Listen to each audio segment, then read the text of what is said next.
ఇంటి నిండా తిప్పలు పెరిగిన అప్పులు చేద్దామంటే పని లేక చేసిన గాచిన పైసలు ఎటూ జాలక శానా మంది బయటి దేశం పోదామనుకుంటారు. గాడైతే 4 రూపాయలు ఎక్కువ సంపాదించుకోవచ్చని ఆశపడతారు. కానీ శానా మంది ఏజెంట్ల చేతిలో మోసపోయి ఏం చేయాలనో తెలవక ఆగమాగమైతారు. ఇగో గిల్లందరూ పాపం గట్ల మోసపోయినోళ్లే.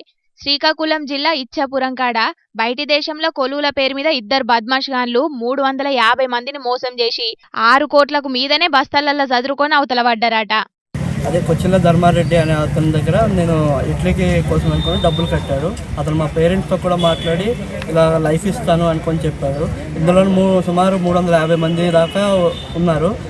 కాయ దిలీపు, కొచ్చెర్ల ధర్మారెడ్డి అనే బద్మాషాన్లు బయటి దేశం ఇటలీలా వలస కూలీల కొలువులు మస్తు ఉన్నాయి. ఆడికి పోతే మస్తుగా పైసలు సంపాదించుకోవచ్చని 350 మంది దగ్గర 1,00,000, 2 లక్షల లెక్క పైసలు వసూలు చేసిండ్రట.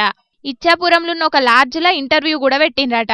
ఇక అందరి దగ్గర పైసలు కట్టించుకున్నాక కుటుంబంతోని మాయమైండ్రట.